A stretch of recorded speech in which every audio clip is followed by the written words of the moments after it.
Coming up next on Coffee, Cocktails, and Clarity. I suddenly got a very cold and unsettling feeling. It was something I couldn't shake for years. One day I saw the car was gone, and so was the little family from across the hall. We were both walking around with one of the biggest regrets of our lives and never said anything. Disclaimer. Today's episode, while not explicitly mentioning specific triggering topics, will allude to topics that may be triggering for some. Please feel free to skip this episode and join me for the next one if you are not in the best mental health state right now to listen. As always, there are resources available in the show notes to help you. I use them, and I hope you will too, anytime that you need them.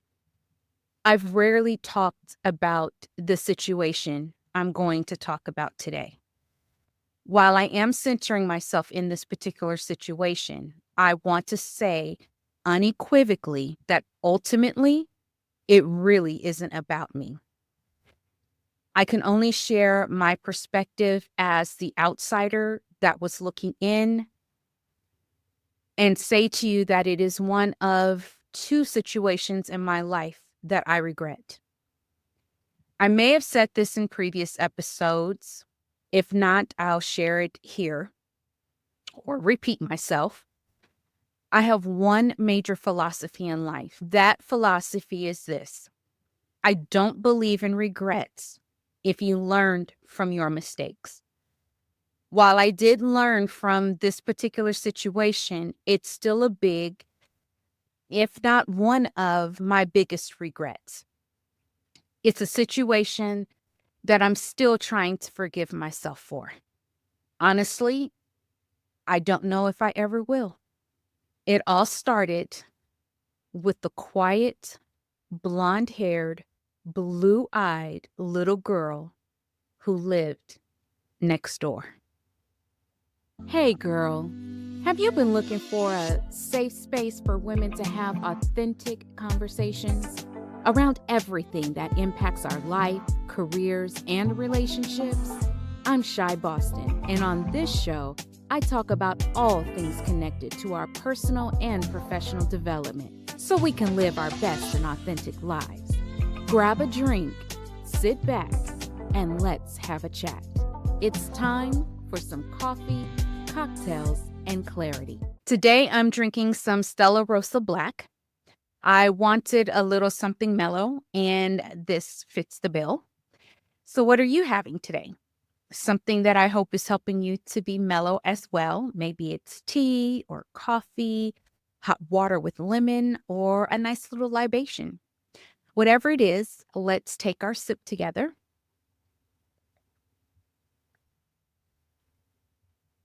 And now let's get into it. I don't remember the day that she moved in across the hall from our apartment. I don't even recall when I first saw her. Suddenly, she was just there. This tiny little blonde-haired, blue-eyed little girl who looked no older than about 6 or 7 years old. I do remember when I first noticed her, she was in some princess jammies. She had opened the door to the apartment around the same time that I did, and I saw her standing there just staring at me in wonderment. I don't remember exactly how old I was. I'm guessing 15, 16, probably 16 because I was driving, and I think I was leaving that day to go somewhere, so I would have been driving. But anyway, I was heading out, and we briefly encountered each other. I kindly spoke in a way that you would to a little kid. She didn't speak. She just stared with those beautiful little blue eyes, which is nothing unusual for a kid, right? So I didn't think much of it.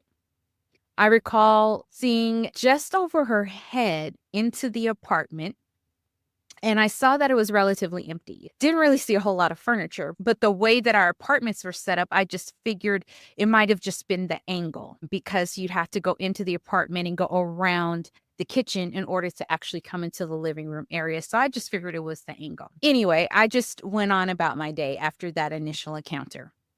I recall them being relatively quiet. You'd hardly notice that there was anyone living across the hall.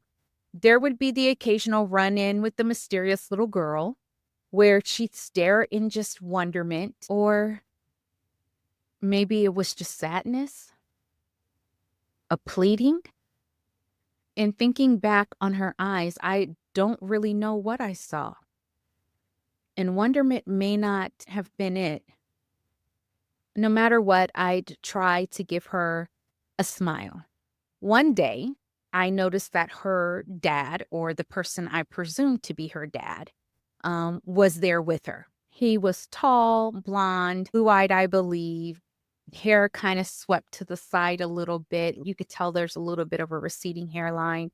Looks like he might have been late 30s, early 40s. And he was also relatively quiet. He would politely smile whenever my mom and I would pass them in the walkway, or if we happened to come out of our apartments at the same time. He never said much. The little girl, I don't think, ever spoke or smiled. I just figured she wasn't used to being around strangers. We were living in the San Francisco Bay Area, so I know she was used to seeing Black people, especially in relatively middle-class family neighborhoods. So that wasn't it, but I couldn't quite put my finger on it. There were times when the little girl would open the door and I noticed that her face had some visible dirt on it. Again, not unusual for a kid, except I never saw her play outside, not even with the other kids that lived in the complex. I recall seeing her father's station wagon, or was it some kind of a hatchback? It was yellow. The windows were dirty, kind of filmy like, so they were kind of cloudy. The car itself was dirty, and there were tons of newspapers and other junk inside of it. It kind of raised alarms, but I just thought he could be a messy person. While our rare encounters were pleasant and nothing to write home about, one day I saw the car was gone. And so was the little family from across the hall. It's as if they left overnight. Mom and I briefly talked about it, and we never talked about them again for many, many years. One day, that little girl and her father came across my mind. I suddenly got a very cold and unsettling feeling. It was something I couldn't shake for years. I finally got up the nerve to talk to my mom about it and shared with her what I was thinking and feeling. And quite simply, it was this. I came to believe that the cute little girl across the hall was a kidnap victim, whether custodial parent or otherwise. To this day, I believe that the man that lived across the hall with her felt we were getting a little too comfortable speaking to the little girl every time we could, and that made him uncomfortable. She was supposed to go unnoticed. Hence, she was rarely seen and she never spoke. In an apartment complex, maybe he thought, why would anyone pay attention to another child when there's tons of children around? I don't know. The man knew the kind of women that my mother and I are and were at that time. I feel that if he didn't get out of Dodge soon, he would end up facing typical neighborly questions about the little girl. I do seem to recall that we did ask her her name and age. I don't remember what he said. It's all a block. And I remember she just stood there quiet. Finally, I confessed to my mom that I felt guilty because I never called the authorities or expressed my concerns even to her. She admitted to me she felt the same herself. We were both walking around with one of the biggest regrets of our lives. and never said anything. I'm guessing because we didn't know how. I don't know if we felt shame. No, we felt some sort of shame. I'm positive about that. All I know is that down to this day, we have regretted not doing more. We regretted not stepping in to possibly save that little girl from the trap we now know she was likely living in. That's the hard thing about regrets and forgiveness. Regrets are grounded in what we could have done, should have done, would have done, based on the knowledge we have now. We didn't know a lot about child abductions then.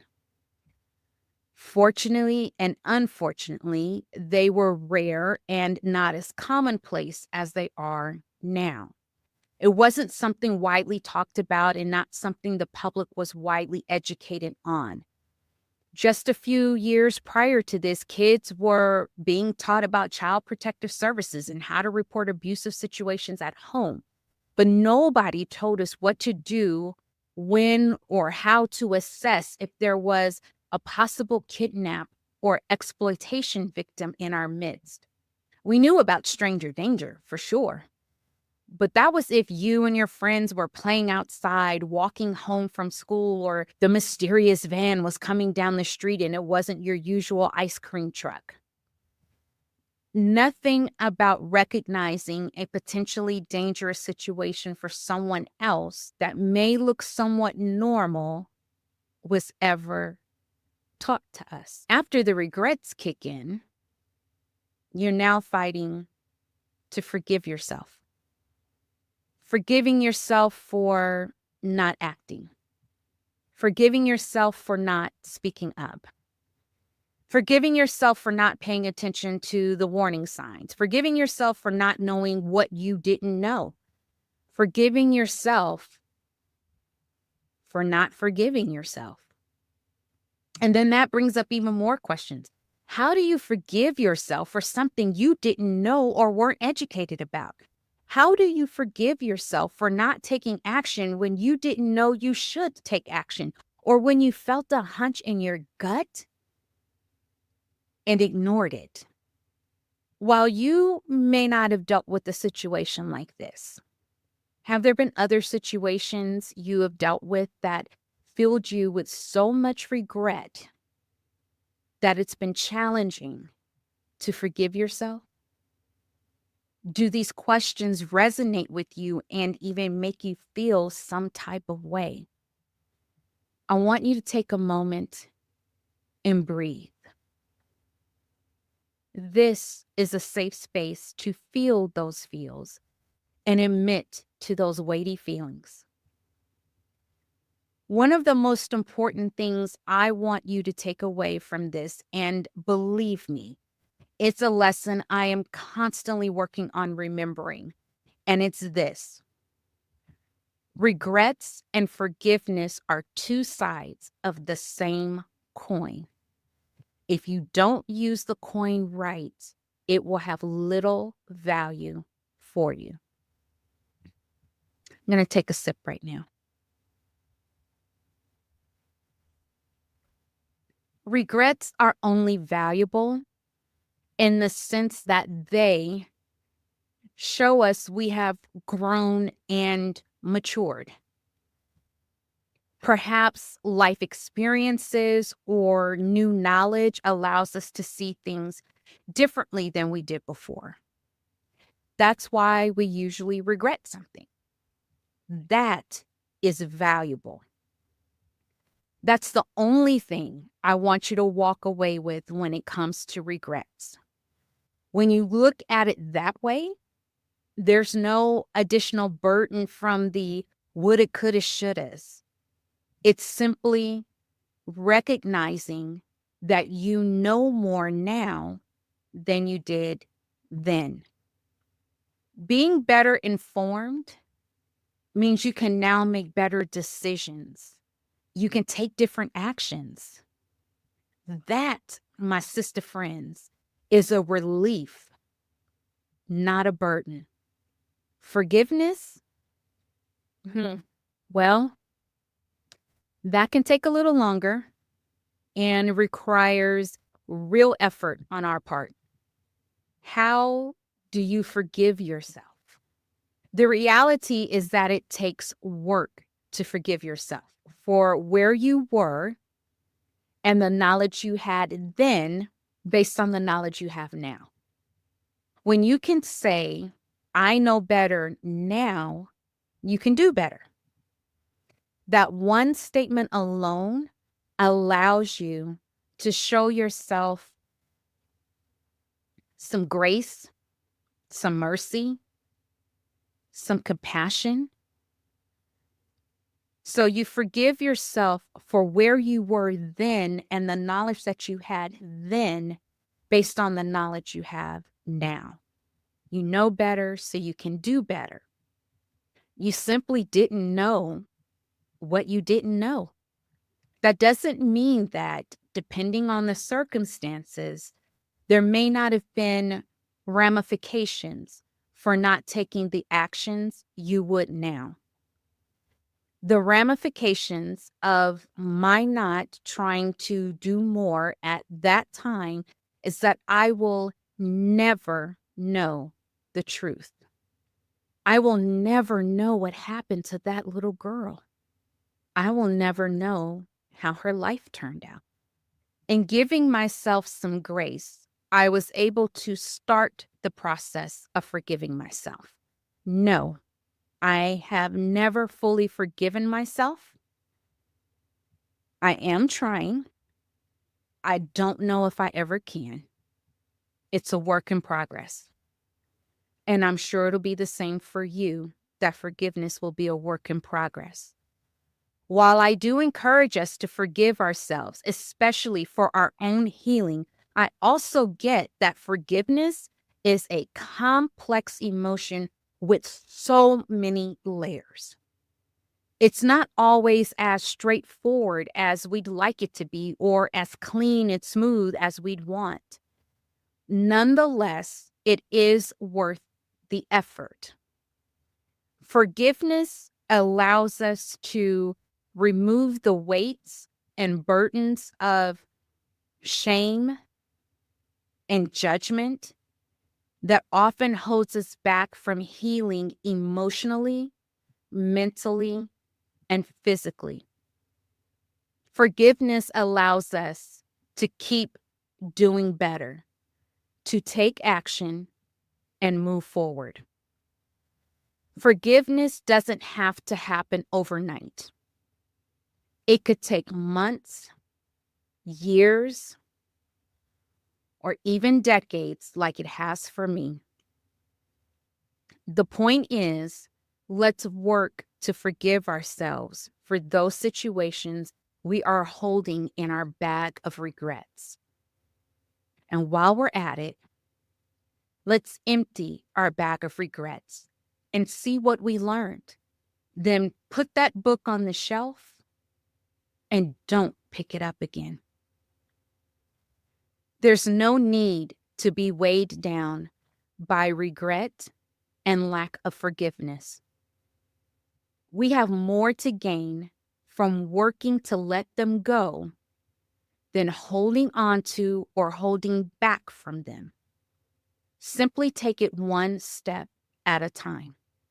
In due time, as we walk on this path together, our regrets will become our relief, and our ability to forgive ourselves will free us to keep moving forward on this path of healing. With that said, to that blonde-haired, blue-eyed little girl that I never really got to know, I want to say, I'm sorry. I'm sorry I didn't know better. I'm sorry that I didn't do more to connect and try to help. I'm sorry for a lot of things. I sincerely hope that you were able to have a better life and get the help you needed in every way. And I hope that one day you can find it in your heart to forgive that young teenage girl, just as she hopes to one day forgive herself.